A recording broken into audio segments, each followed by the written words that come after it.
I met our speaker a couple of years ago through some wing spreads where we were to vision and think about things in creative ways about engagement across a variety of topics. And I can tell you that you are in for an afternoon with an exuberant, passionate, and deeply committed individual, not just with respect to public humanities and design and the arts, but also the implications of public scholarship for the Academy. Julie Ellison is Professor of American Culture, English, and Art and Design at the University of Michigan, and she's been there since 1980. Her undergraduate studies were at Harvard, and she completed her doctoral degree at Yale. She has served 4 years as Associate Vice President for Research at the University of Michigan, and in this position she proposed and led the university-wide Year of Humanities and Arts. The acronym is YOHA. That's all right, that's cool. In 1997 and 1998. With Arts and Humanities colleagues, she has developed a graduate course and a research seminar in public cultural work and undergraduate courses on the poetry of everyday life and becoming a scholar of conscience. Julie has served on the board of the Michigan Humanities Council as well as the Michigan Task Force on Creativity, the Arts, and Cultural Education. Her scholarly work ranges across the literature and culture of 18th and 19th century, with particular emphasis on gender, emotion, politics, and genre. She has received an NEH fellowship along with other research grants and awards. Chicago University Press published her third scholarly book, Cato's Tears and the Making of Anglo-American Emotion, in 1999. All wonderful accomplishments, but probably Julie is best known as the founding director of Imagining America. Artists and scholars in public life. Based at the University of Michigan, Imagining America is a national consortium that fosters the public role of the arts, humanities, and design through building new coalitions and working for structural changes in higher education. Between hope and critique. Julie?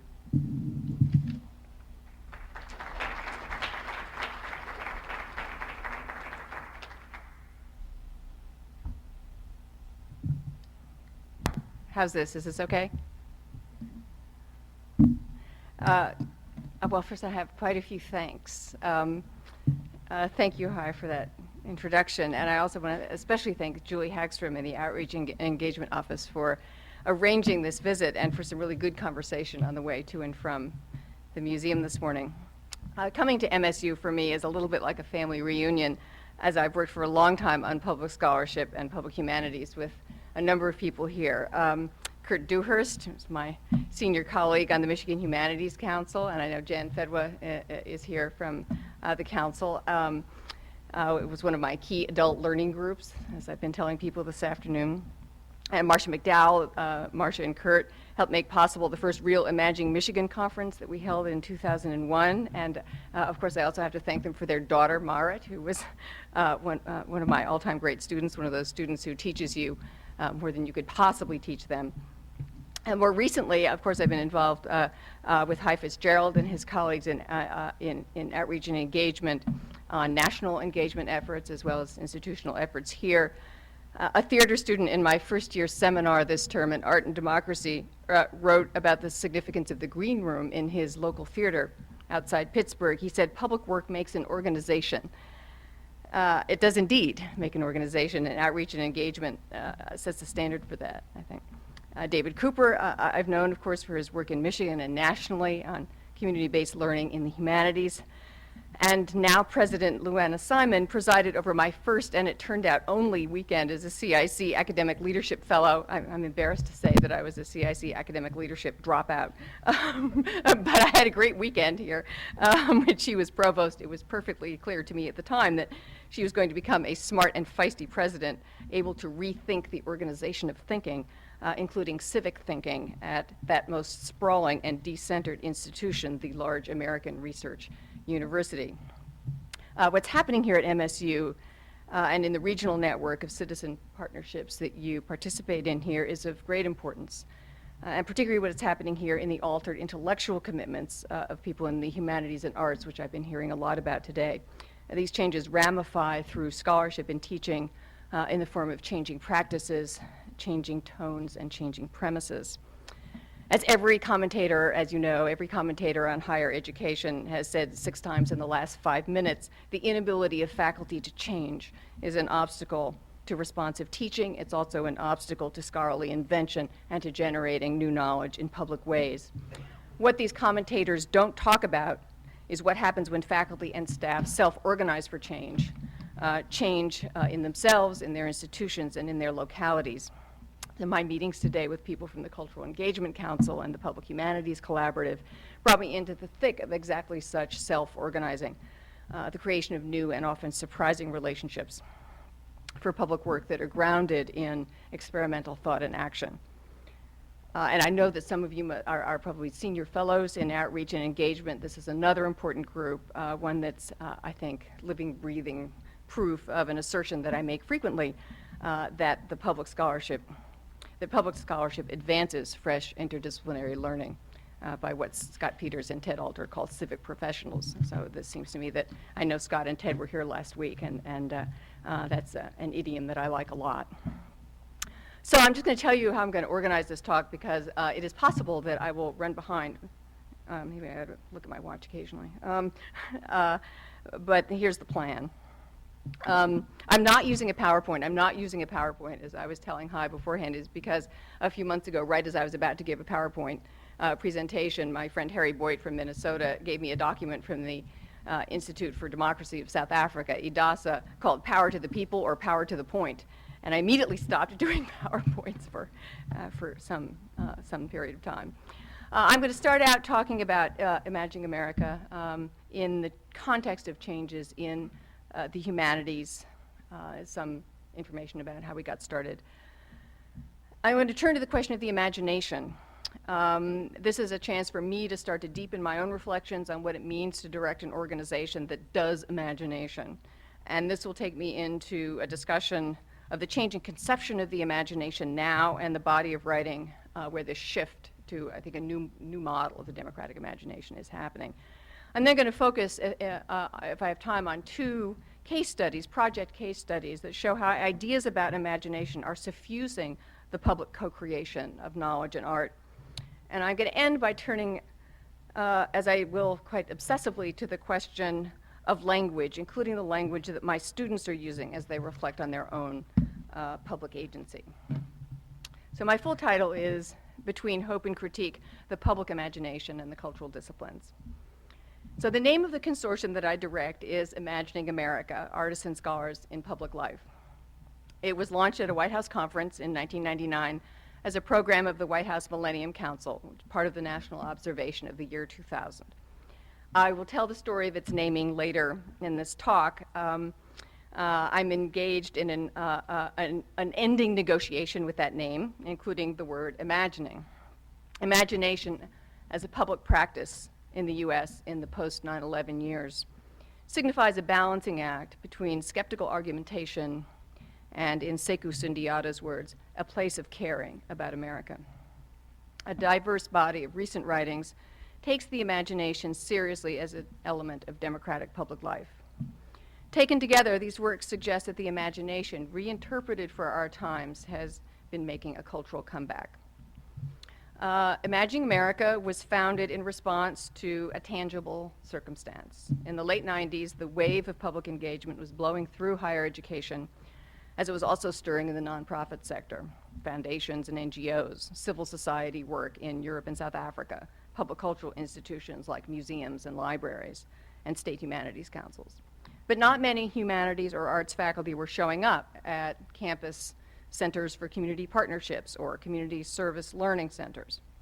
Many of us were working on public culture as an idea, on public space as an historical matter, on public art, on the fraught claims of citizenship, and on the implications of the social production of knowledge, but we were having this conversation with other academic scholars in the mode of critique. The civic engagement movement in higher ed had a strong affinity for social science and for traditions of participatory action research and for professional fields such as public health, nursing, social work, and education with their traditions of project-based collaborative teaching and research, but not, as it seemed, for the arts and humanities. So a lot of us around the country felt the need for space in which to foster our own theory and praxis of public scholarship, that is, our own as artists, humanists, designers. I was then and continue to be particularly interested in the challenges of developing a language adequate to the naming and claiming of public work of the arts and humanities, a language that would be capable of knitting together different and changing domains of cultural production. Language matters enormously in the shuttle zone, and I'll say more about this idea of the shuttle zone later, where relational labor is key and the arts of translation are indispensable. The tonalities of hope in particular call for our scrutiny. Scrutiny that is part of hopeful practice, not antithetical to it. The discourse of hope that I rely on, sometimes nervously myself, and that I find in my colleagues' work includes many elements. I will list 6 of these elements of the discourse of hope as I'm hearing it. First, the pragmatic accessibility characteristic of people whose collaborations do not presume ideological unanimity. People are doing stuff together. The canny balancing of historical specificity and a belief in human universals, that unfashionable notion that descends to us from, for example, the work of W.E.B. Du Bois. 3, the use of persuasive language that echoes the mission-driven prose generated by NGOs and foundations. 4, also from the NGO world, evaluation strategies such as the most significant change methodology used by Oxfam and others. 5, the tradition of British cultural studies that takes local work seriously and values institutions like the Open University. And my 6th example of where I'm, the logic of the hope that I'm hearing would be in the experiential ethos of educational reformers like Paulo Freire and others, whose faith in the agencies of ordinary people possesses ongoing inspirational force for university students, teachers, scholars, and activists. And there's no doubt more. Hope is at once cognitive and tonal, expressive and instrumental. Hope and worry about hope lie at the heart of the mixed feelings of public scholars in disciplines like the humanities that have been defined by critique for generations, even when critique has been motivated by democratic vision, as it often is. So the language of hope and its dilemmas lies at the heart of the work of Imagining America. Since 1999, when IA began, we've learned from and also helped to bring about significant changes in the humanities, including learning about and hopefully contributing to the major changes that you see here at Michigan State. There are new models of humanities institutes that nurture sustained collaborations with public and community partners, including the Simpson Center at the University of Washington, the Institute on Ethnicity, Culture, and the Modern Experience at Rutgers Newark, and the Public Humanities Institute at the University of Texas, Austin. Innovative curricular models have emerged at, for example, the University of Wisconsin at Milwaukee through their Cultures and Communities program, shaped by a scholar of American literature and critical theory, Gregory Jay. And at Kennesaw State University in Georgia, Sarah Robbins and her faculty and teacher partners developed one of the most brilliantly conceived scholarly and pedagogical enterprises in the country called Keeping and Creating American Communities. It has very close ties to the American Studies Association. There are new graduate degree programs in community-based cultural studies, community-based American studies, community-based theater, and public history. So Imagining America is the national community for thinking about, claiming legitimacy for, and doing this kind of work, and I hope that it's a resource for all of you here. But what I talk about is possibly more personal, and it has to do with what it means to direct an organization with the words imagining and America in the title. It's anxiety-inducing labor to be in the democracy business as an academic humanist. My job is one of persuasion, even marketing. I circulate ideals and ideas about democratizing the arts and humanities, as well as program models and publications. I listen to myself talk a lot. The challenge in this is to engage in a perpetual critical framing that negotiates around hope, and to do this in a way in which you don't cheapen either your language or your analysis. Now, I want to focus on a set of readings and projects that have become central to my own teaching and scholarship, form a kind of personal canon, and there is a handout which is a snapshot, really, of this body of work that I'm drawing from. Work from literary studies, American ethnic studies, critical landscape studies, history, law, work on artistic production, and cultural democracy, among others. In this body of writing, the attention to what performance artist and poet Sekou Sundiata calls the dream state, his new piece that I'll talk about soon is called The 51st Dream State, or what African-American historian Robin Kelly calls freedom dreams, represents the growing tip of our thinking about the democratic imagination. I hate phrases like that. I hate phrases like the democratic imagination, which smacks of outdated notions like the American mind. But nonetheless, I'm using it as kind of shorthand to highlight a distinct preoccupation with public agency in the cultural disciplines as they're currently practiced in and outside of universities. Last fall, Imagining America published a Kellogg-funded study of excellence in campus community partnerships called Making Value Visible. It's based on 7 focus groups at IA campuses with both academic and community collaborators. The report reveals what all of you will be not surprised by, a flourishing world of work populated by faculty, artists, and scholars, staff members of nonprofit organizations and public cultural institutions, and creative citizens. Making Value Visible opens a window on the thriving, stressful, but often invisible economy of project-based collaboration around culture. Most importantly, the report conveys a crucial truth about democratically conducted and publicly consequential cultural work, that excellence is a negotiated social experience of creativity and agency. Focus group participants tried to articulate what excellence feels like when it's approached as an intentional social encounter with other people's creativity and one's own, driven by a negotiated public purpose with concrete results, including theory building and debate. Treating excellence in this way starts to account for the motives that draw university-based civic professionals to such work. That is, it starts to account for why one would desire to do such work. And I think faculty desire is very much part of the issue here. At the core of excellence is learning and knowledge making through reciprocal relationships, often defined by spatial mobility, or what my friend Jerry Yoshitomi, who is a leading thinker around the new world of arts presenting, especially in partnerships with universities. So what Jerry Yoshitomi's wife, calls the shuttle zone. Literally, this work of public scholarship is the shuttle zone because collaborations physically move project team members to new locations for meetings, meals, performances, oral histories conducted in family homes, quests through archival collections, debating in public libraries, painting in public settings, presenting at academic conferences. So there is a physical mobility to public scholarship, which is definitive. But figuratively also it is the shuttle zone because moving between places means moving between roles and rhetorics as well. So the next section of this talk was begun on New Year's Day, between semesters and also between hope and critique. And it arises from my own experience as a teacher and administrator in this shuttle zone of engagement. Now it's called Dream States. It's New Year's Day. I am having the quintessential Imagining America experience. It is the end of the term. I am rereading my students' papers from a senior seminar in the program in American Culture, titled Art and American Communities. It was a project-based class with a couple of dozen collaborators. Poet and theater artist Sekou Sundiata, who's based at the New School, a dozen Detroit area poets, and the New Arab American National Museum. As I read, I am contemplating the possible return of imagination as a political idea.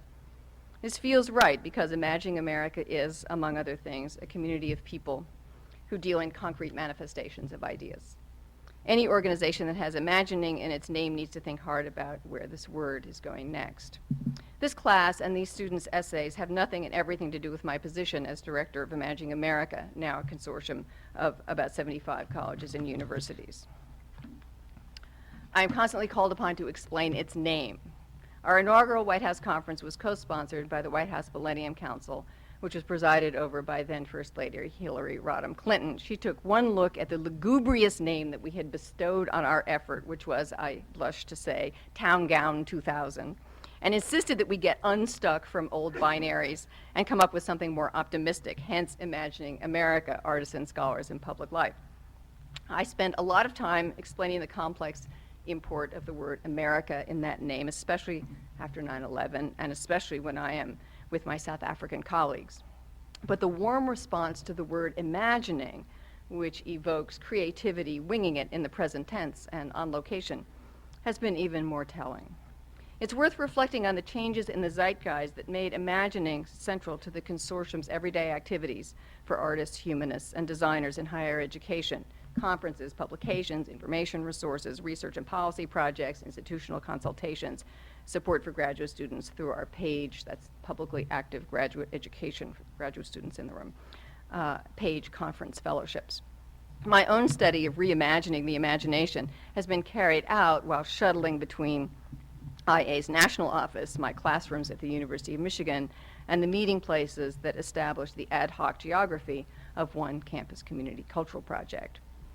Imagining America's mission blurb, I admit, does not entirely inflame the imagination, like most mission statements, but it does summon creative people to purposeful democratic work that is practical about professional and institutional realities. So here's the mission statement. Imagining America is a consortium of colleges and universities dedicated to strengthening the public role and democratic purposes of the humanities, arts, and design. IA supports publicly engaged academic and creative work in the cultural disciplines. It works to advance the structural changes in higher education that such work requires and to constitute public scholarship as an important and legitimate enterprise.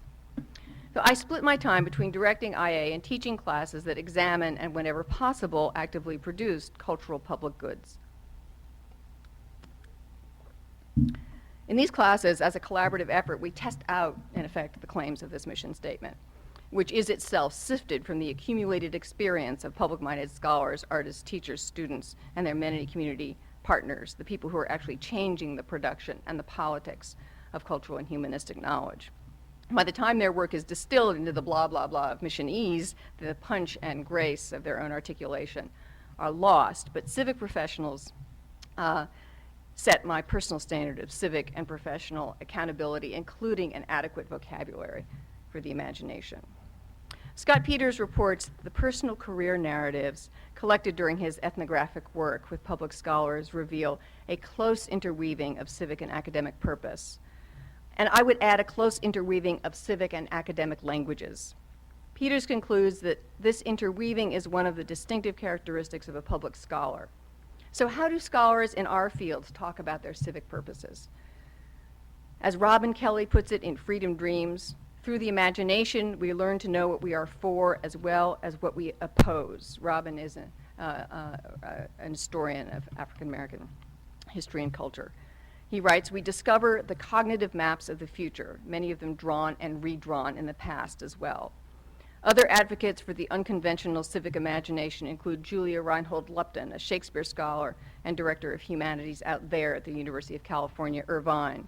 In her essay, Humanifesto, Lupton urges us to turn to the creation of civic partnerships that render manifest, perform publicly, bring into actualization the emancipatory promise of participatory democracy.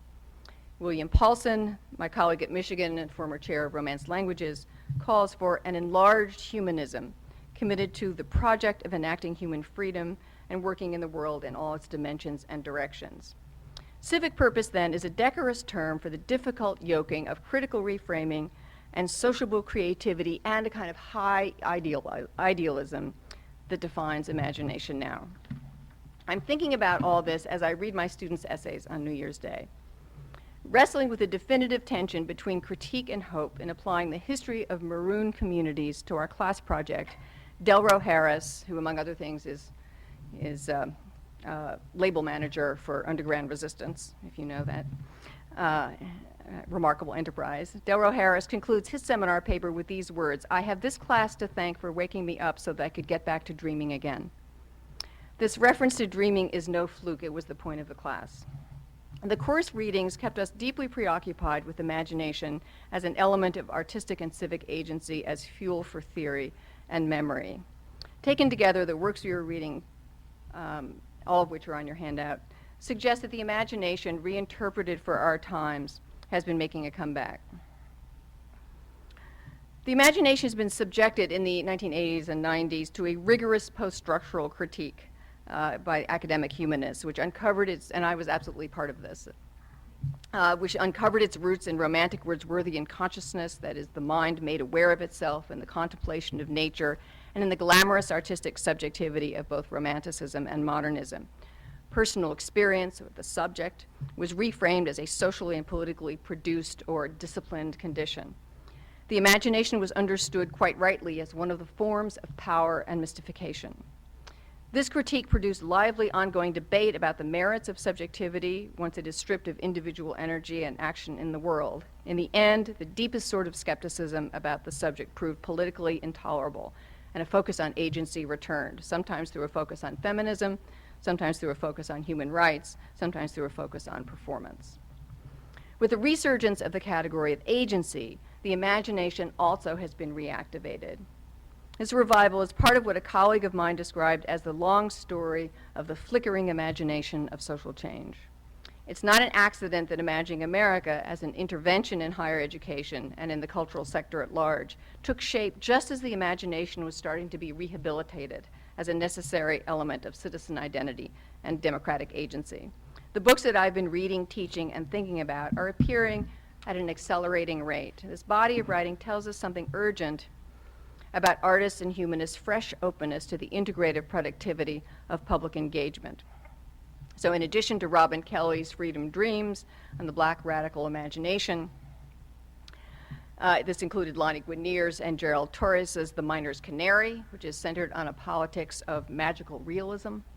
Richard Wood's Faith in Action, a study of the importance of culture, specifically religious culture, to democratic politics. Martha Nussbaum's For Love of Country on patriotism. The class created intellectual chain reactions that connected Nussbaum to, for example, the November 2001 issue of the NAAC magazine, The New Crisis, which is dedicated to an extraordinary debate on Black patriotism, to Renato Rosaldo and William Flores' study of cultural citizenship that asked Latino residents what they would do if given $1 million to change downtown San Jose. John Kuo Y. Chen's Building a Dialogic Museum deals with the founding of the Museum of the Chinese in America on the Lower East Side. David Brooks's New York Times column of October 9th is a Republican's account of what visions originally excited me about politics and government. Cornel West's Democracy Matters, Suhair Hamad's poem First Writing Since, and the refrain, finally, of Ani DeFranco's Grand Canyon, all formed part of our canon. DeFranco is a dissident singer-songwriter who produces her recordings because she is committed to local economies of cultural innovation in her own Righteous Babe studio in Buffalo. Here she draws on a high romantic, patriotic iconography of vertical heights and depths, expressive rage and tears in order to reshape that imagery into a new call for citizenship. Our foremothers and forefathers came singing through slaughter, came through hell and high water so that we could stand here and behold breathlessly the sight, how a raging river of tears cut a grand canyon of light. I'm going to move now into project case studies. This process of structuring public work through chain reactions of projects is crucial to sustaining personal and institutional engagement. In order to understand how sustainability operates in the cultural disciplines, including the sustainability of the imagination and of hope, we need to focus on some actual project stories.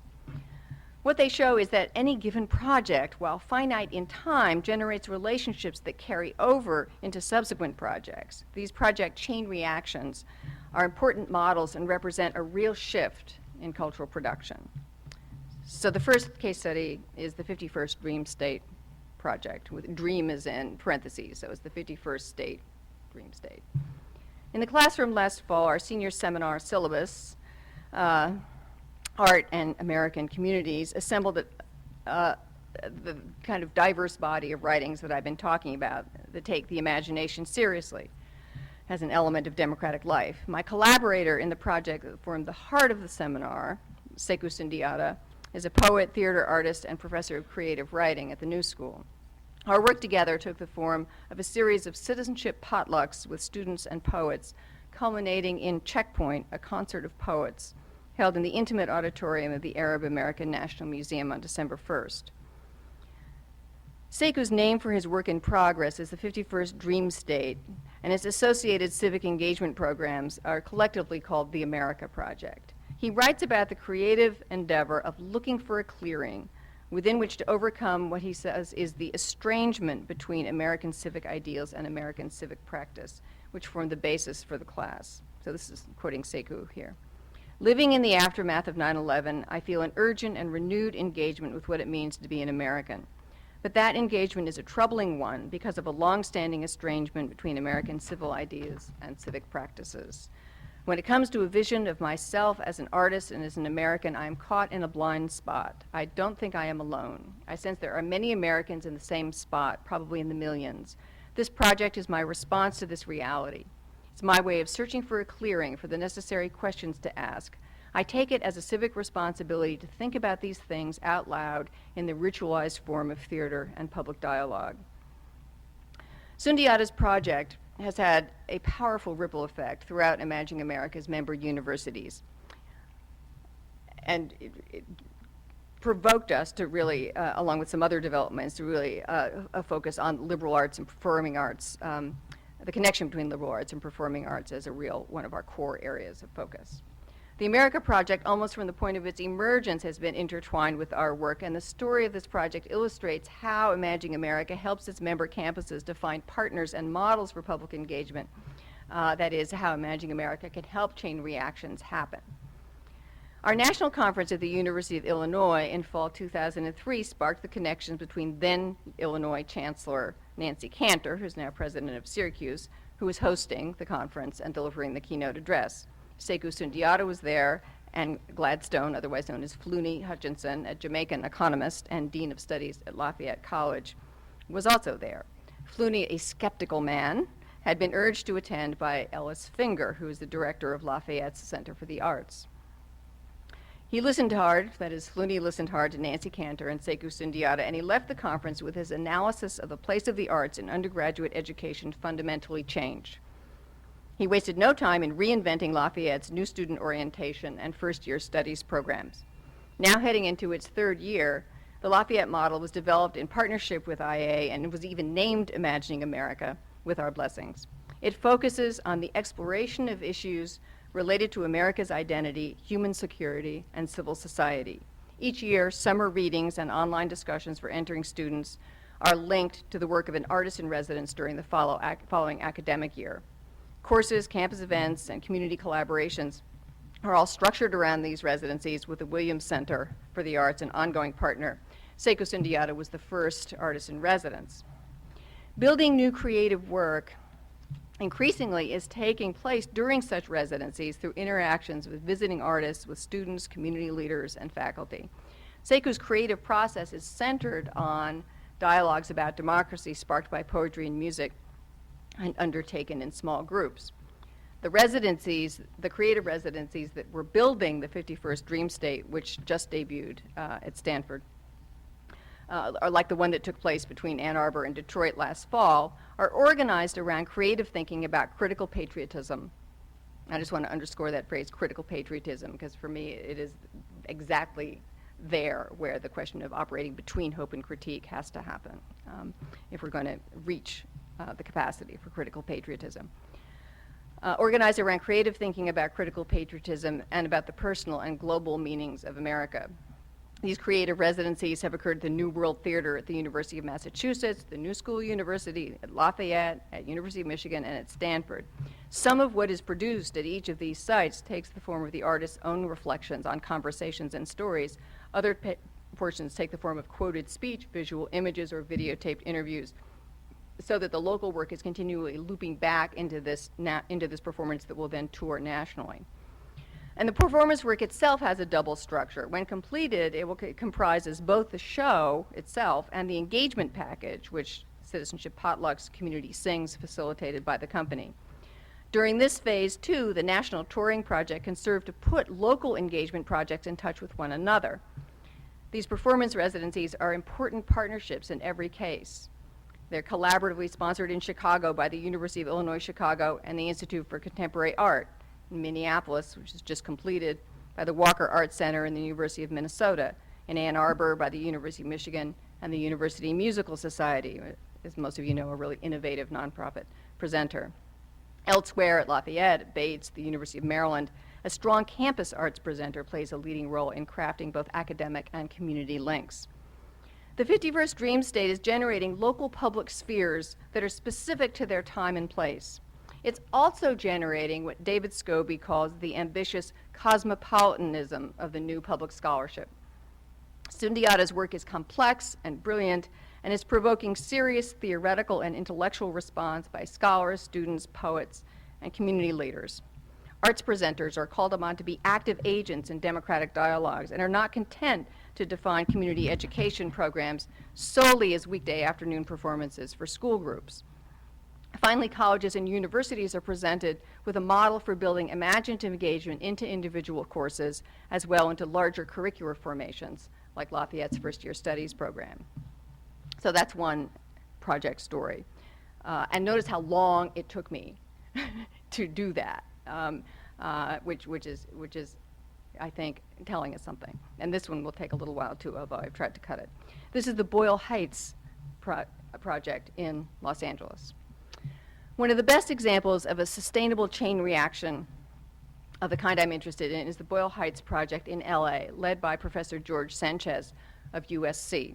Sanchez, a leading scholar in Latino, ethnic, and American studies, former president of the American Studies Association, is also a member of Imagining America's Tenure Initiative. Imagining America has published his recent address called Crossing Figueroa, the Tangled Web of Diversity and Democracy. In this piece, he argues that there's two pathways to democracy in U.S. higher education. First, engagement by the university through connections with specific communities and publics. And second, access to the university for members of all communities and publics through inclusive admissions and hiring policies. Sanchez challenges our understanding of how engagement and diversity are connected and increasingly disconnected as foundations and institutions retreat from race-based affirmative action. How, he asks, will universities sustain their credibility among the urban neighborhoods and organizations that dominate the national landscape? His answer is grounded in the powerful story of his own Boyle Heights project, a partnership on the history of a multi-ethnic neighborhood in Los Angeles. The project brought together USC faculty and students, the Japanese American National Museum, public libraries, high schools, and many other community organizations over a period of 10 years. As an assistant professor years ago at UCLA, soon after the 1992 Los Angeles riots, Sanchez developed a class whose purpose was to understand the history of multiracialism in urban communities by exploring Boyle Heights, a neighborhood just east of downtown LA. And when he says multi-ethnic, it was a Jewish neighborhood. It became a largely Japanese-American neighborhood. It is now heavily Latino, so it is a place that many people have had a strong relationship to and affection for, including many people who no longer live there. After starting the project at UCLA, Sanchez came back to USC several years later after a sojourn at the University of Michigan and reanimated the project. He writes, I organized a research team investigating this multiracial history that led directly to an exhibition at the museum that turned out to be the single most attended exhibition in the 15-year history of the Japanese American National Museum. At one of the many community forums which this project organized, I witnessed our USC undergraduate and graduate students leading discussion groups that brought together current residents of the community with former residents that had left Boyle Heights over 50 years ago, sharing memories about the same location. These individuals bridge the racial, temporal, and geographic gap that exists in Los Angeles over common ground. When the exhibition opened months later, folks from all over Southern California would come together again to share in these collective memories and think about what was in order to dream about what could be. As Sanchez enumerates the chain reactions that structured the work of the Boyle Heights teams, it's important for us academics to notice that he concludes with his own major scholarly project. This book in progress generated the paper that Imagining America published in its Foreseeable Future series, Crossing Figueroa, as well as an article that received the 2005 Best Article Prize from the American Studies Association. And here is George again. The exhibition inspired others, from Roosevelt High School students to elementary teachers in Long Beach, to construct their own historical projects looking at multiracialism in the past as a way to understand our 21st century future. In the end, this decade-long project produced a wide range of public scholarship, a major museum exhibition, a teacher's guide made free to all teachers, high school student radio projects, undergraduate and graduate research papers, and hopefully, within a year or so, my own next book. Propelling these chain reactions are highly specific acts of dreaming and imagination. Campus and community participants, he writes, could dream of a multiracial democracy within their midst and could imagine a time and place where folks lived side by side in Boyle Heights and were forced to work out their problems. They dreamed of a Los Angeles of the future where this could happen in our lifetimes, and they brought this vision home to the university. We imagined, he writes, democratic institutions where access and knowledge would not be limited by one's race or economic circumstance. Such language calls for a more substantive analysis than I can provide here of the logic and rhetoric of the social imagination as experienced by people who engage deliberately with cultural citizenship. Indeed, the language of Sundiata, Sanchez, and others points to the need for a robust study of the precise pitch of civic emotion for contemporary scholars and artists. We have available to us the full critical repertoire that has been brought to interdisciplinary work on emotion, work arising from cultural studies, communication studies, women's studies, study of performance and memory, the investigation of categories like sensibility or embarrassment, and the historical analysis of the language of social movements, including the political geography of what Nancy Fraser called needs talk. Those of us committed to the practices that require the negotiation between hope and critique, a defining feature of the subcultures of public scholarship in the arts and humanities, need to listen with a keen ear to our own public, personal, and professional idioms. We need to do so in order to understand what discourses are effective in building bridges to community-based and other non-academic collaborators, as well as to students and academic colleagues, thus deepening our grasp of why and how these dynamics work or fail to work. What lessons can we draw from the case studies that will be relevant to our work with students? Part of what we're doing here today is helping to compose an Ars Poetica for public scholarship. As part of this project of ear training and language making, I want to conclude by letting you hear the voices of my students in the course last fall, as well as one student from this winter's seminar. These are the students who worked with the Detroit Poets, the Arab American National Museum, and Sekou Sundiata to produce the Concert of Poets. I'll let you eavesdrop on 4 students who boldly frame a language of the imagination, grappling with concepts, theories, hope, and critique. You'll feel the eloquence generated by the analysis of a direct, immediate experience of a locally grounded, collaborative encounter with poetry, publicness, and dreaming. So here is Brent. Brent is an MFA student in art and design. Poets such as Robert Frost lend credence to the idea that art can be salvific. Our class's discussion of Frost's Mending Wall during one of Sekou's visits was a transformative moment. The poem, which questions why 2 neighbors annually rebuild a wall between their properties, sparked a vigorous exchange about human nature, private property, and otherness. This conversation in turn led us to share our own experiences with walls, including racial divisions that still exist in this country. For 90 minutes, I got as close as I possibly could to standing in my classmates' shoes, to feeling some of what they feel. We would not have gotten to that place without Mending Wall. Here's Molly, who was a famous high school and then college performance poet. Poetry, public work, cultural citizenship, the prophetic tradition, and political race. These are the key terms and concepts from our class that have helped me to frame my past and present experiences in the journey of coming to this place of which Sekou speaks. Work for young people will most often be a public experience, a site of citizenship, and possibly an experience that connects them to a public culture they previously did not know or understand. So here I am, at a place where I can finally acknowledge reality, but continue to dream beyond it. It was this class, along with many others at this mediating institution, it has given language to my experience that has allowed me to frame my past with my present and vice versa in order to understand my place as a citizen in multiple cultures. Maybe the most radical thing that our class and project did for me, as well as many others I'm sure, was that it located my patriotism within my criticism by redefining and reframing what it means to be patriotic. Here is Delro, whom I mentioned earlier. There's no way for me to be wholly accurate in describing the interplay between the class and my life outside it as manager of the record label Underground Resistance. I am constantly rethinking the nature of what I do and how it functions as public work versus a consumer product.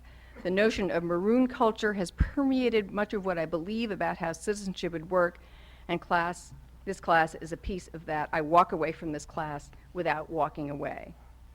Those were all either seniors or graduate students. Here's a freshman, Langston, in my class this semester, writing on occupational self-expression, poetry, and the voice of the people. Needless to say, he too is a poet. My journey with spoken word has taken me to a world of communication I once thought impossible. It is an art which focuses on personal voice. Students are encouraged to speak their minds and express emotions without fear of punishment or ramifications. As well, it is a technique that teaches us to listen. In the world of poetry, there can be no voice if no one chooses to listen. Therefore, a person's ability to absorb information plays a major role. An art form which not only grabs attention, but in the process forces all those around to listen and embrace personalized thought and emotions, even when one disagrees. In the future, I would like to take my experiences as an instructor, as an educator, and apply them as a high school creative writing teacher. I find creative writing most interesting because it promotes the idea of independence in the classroom. I want to teach students to embrace independent thought and mold those ideas into useful weapons towards the fights within their own communities. Teaching is one of the most powerful occupational examples of public work because they are the people enabling the voice of the public. These students will very soon represent the public. The voices they help to create play a huge role in the position of all of those around us. Public work is more than simply claiming to represent the public. It is a work which blends expression and voice into a powerful instrument which embraces the thoughts and viewpoints of the public as a whole, even when they represent opposing sides. Public work is occupational self-expression, and there is no greater example of this than through the work of an educator or teacher. This was an assignment where I had them read a chapter by Harry Boyd and Nan Carey called Turning Our Jobs into Public Work, and I had them think about every stupid summer job they'd ever had, any job they have now, and what kinds of professions they would like to have in the future. And that is what stimulated this kind of reflection. The American women's historian Mary Kelly quotes a student at a 19th century female academy who exclaimed of her educational labors, "It makes me feel so busy and so consequential." The invitation to be consequential is, it seems to me, palpably felt in these students' writings and forms one of the most important affective results of public engagement. However consequential we are feeling, though, we cannot stop grappling with the necessity of listening closely and critically to the terms and tones through which we claim social agency. The language of engagement evolves from the translations that take place when people collaborate across the divides between different cultures of work, family, place, and conviction. This language draws on the vocabulary of process developed by social scientists and professional schools and businesses, the practical skills of project management, an emphasis on concrete results or products, the importance of relationships, institutions, and organizations. This language struggles to be transparent, accessible to multiple publics ranging from fourth graders to funders to tenure committees, even as it generates its own conventions and codes. The idealism peculiar to major foundations, which with good reasons view themselves as philosophical and social agents, has helped orchestrate the idiom of engagement around high-minded, aspirational, and profoundly American dare to be great and dare to be public motifs. The need to sell civic engagement to university leaders, donors, and local or regional partners can induce a kind of rhetorical inflation or exhortatory hyperactivity. And meanwhile, the culture of departmental life frequently recoils in horror from overt expressions of idealistic hope and about public and community life. The counterculture or subculture of civic engagement tends to embrace such idealistic expressions. Thus, the investment in public work has to be a language experiment, a platform for crafting names, claims, and arguments. To do this work is to engage in ongoing ear training, listening to others while learning to hear ourselves and our hopes more accurately. Thank you.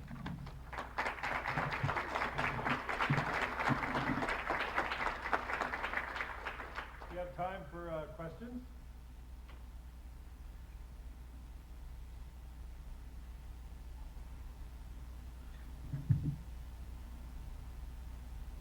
Or reflections?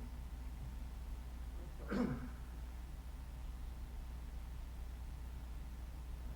looking to get into some like community engagement activities. I was wondering if there's any like database available on where you have some of the activities that you've done. What is it? What kind of thing you're It's school of packaging, but I should check. so design? Yeah, I mean, Yeah, well, there's not an accident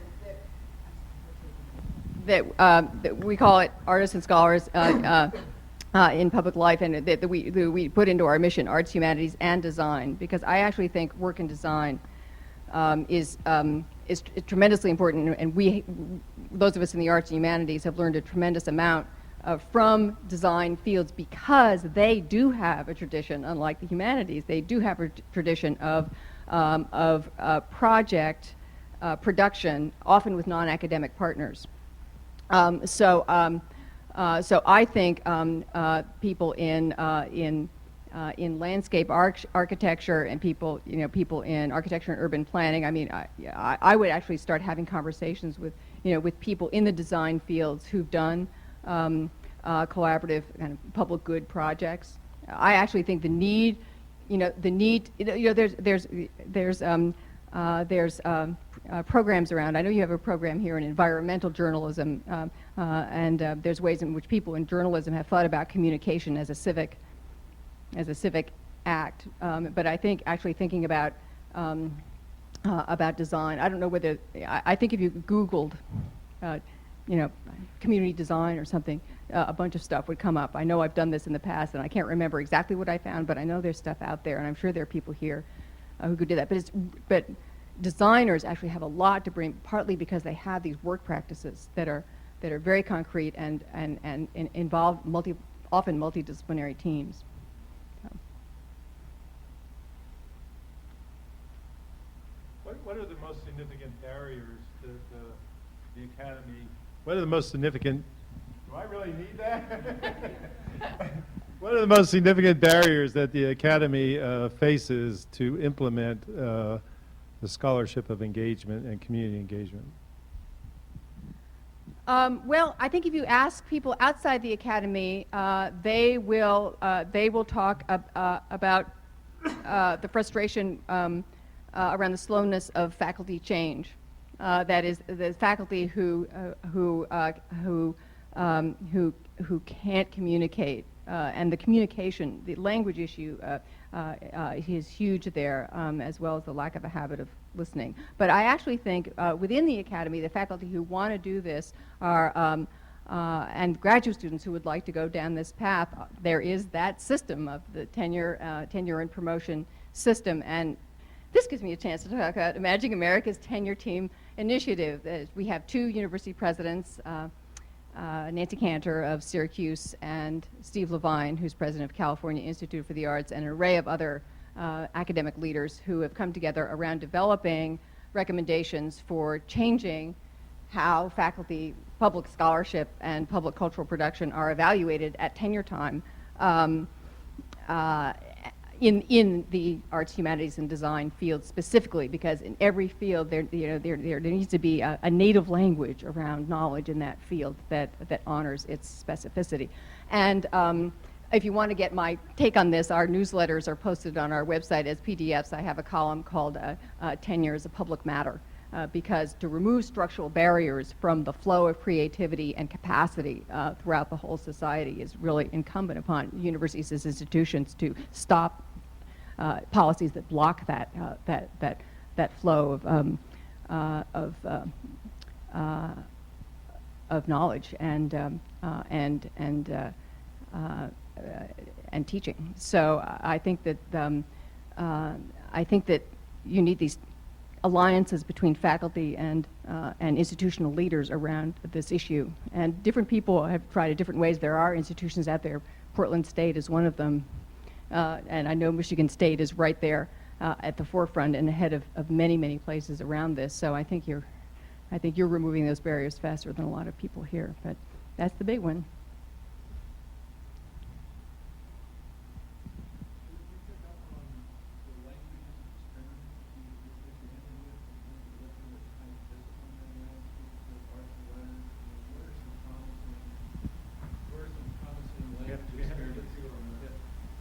Where are some of these promising experiments taking place? You mentioned American Studies. Are there other disciplinary arrangements that are more conducive to freedom of language and experiment of language? Are there pockets of real language resistance?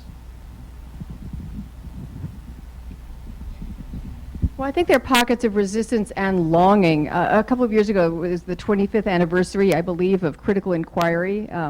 The theory journal that I was a founding subscriber to, and I have a complete run of, and they brought together Judith Butler and Homi Bhabha and the array of major scholars and people who've really changed the vocabulary of the cultural disciplines in theoretical terms recently. And then there was this huge audience, including many, many graduate students. And there were New York Times articles on this. There was a lot of coverage of it. And there was this huge longing, especially from the graduate students, how can we make this matter? How do we affect political change? There's all this reference to the political in this work about the humanities, but how do we actually operate as social agents and as scholars? And no one had any answers. So I actually think that the shift from, for those of you who are academic humanists, the shift from, it's not throwing out theory, it's taking those core concepts like cultural citizenship is a theoretical a concept that has real purchase in communities. People are using it in human rights organizations. They're using it. They're using it in immigrant politics, in the politics around immigration and ethnicity, and it's being played out in real community settings in lived ways without losing its power as a reflective framework that people debate. And I think that that's a really good example of how you can take a concept that's linked in work like Renato Rosaldo, a cultural anthropologist, actually worked with a team in San Jose and asked people how they would reimagine downtown, a very open-ended question, framing that question so the answers were highly imaginative. People were imagining this precise architecture of how they would build a community center and what would happen there if they had money to really reinvent downtown San Jose. So I think doing work that is grounded in speculation and analysis and bringing it into the world in a way that creates these spaces, these kind of free spaces for imaginative exchange, I actually think is one of those hinge points in translation back and forth between different kinds of languages. I think it's happening in museum studies, which are transforming, morphing all the time and very towards an engagement model. I think it's happening in public history. I think it's happening in all of those places that use narrative and memory, which is a great opening, of course, for people in the literary fields, but also for ethnographers and historians. So I think that there are these practices which include ethnography and storytelling and memory work, and I think anything to do with place. I think that place is the idea that's cutting across everything, and that once you define a conversation not as being, is it about hope or is it about critique, but if you can say we're all here because we're interested in place, then all of these things gather around the theories, the practice, the lore you need, the organization you need. It all kind of coheres because everyone's drawn to place. So I would say that that's a kind of quick answer.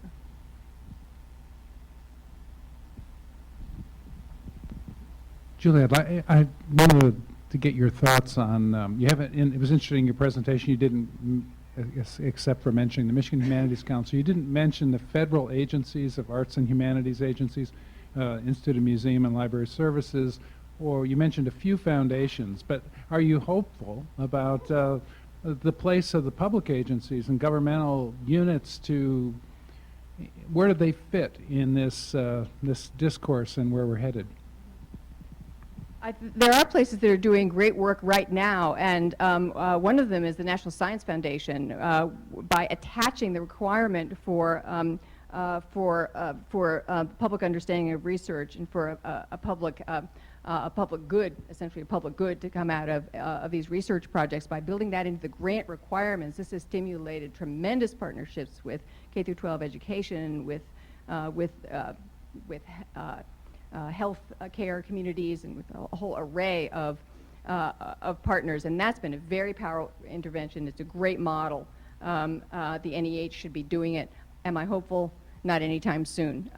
I think the best thing that could happen in the National Endowment for the Humanities is for them internally to convene a discussion between the public humanities people and the scholarly humanities people. They are the place in America where the public humanities and scholarship can come together and talk about how they're, what is public scholarship and where is that connected. But within that agency, those are very distinct, very divided subcultures, I think. And this is not a shining moment in NEH.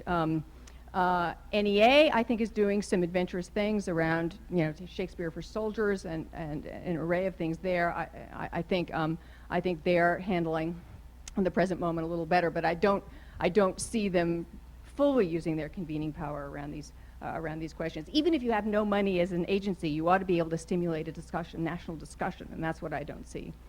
I don't see happening. Yeah. Yeah, I want to say just one more thing about housing and urban development, and that is they actually do university partnerships, and that's a really good program. Yeah, the foundations are really interesting. They are as engaged in knowledge production as universities are, and they really are think tanks, and they get very absorbed in their analysis, and boy, then the pace of process, even if they do fund something, the time it takes, and the way in which they come up with a story about their mission, which is not necessarily responsive to what's actually happening out there, that's great, but which is very limited. I have to say that there's a wonderful feminist development officer at the University of Michigan, and she says, pardon my language, what we really need is the do shit foundation, that will just allow people to do things. And I do think there's tremendous creativity out there, and that the foundation that really listens to that is important. And I have to say, the withdrawal from, withdrawal from support for higher education is appalling. Yeah. Foundation after foundation has just shut down their higher ed funding program, and that's, yeah. One more question? Need to go home. Thanks a lot.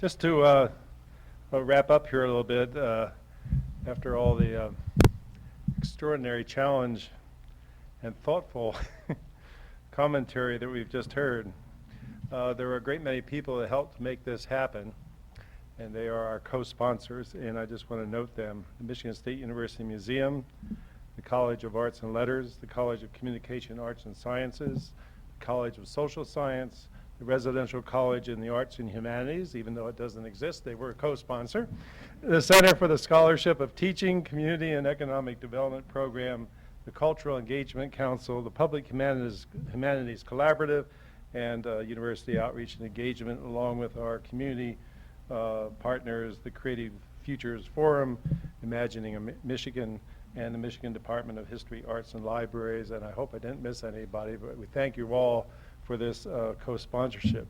Now, if we were the Washington Press Club, we'd have a tie for you. We don't do ties here, but we do make people from U of M take home green cups. You know, I'm completely nonpartisan, and I actually have a mug collection of civically engaged universities, so I will add this to my, to my collection. Thanks. Thank you, Julie. We invite you all to join us in a reception in the Red Cedar B, which is down the hall and to your right. And you can continue informally to talk with one another and with Julie. And then she's got to head back down to Ann Arbor and on a plane tomorrow, I think. So please join us. Thank you again, Julie.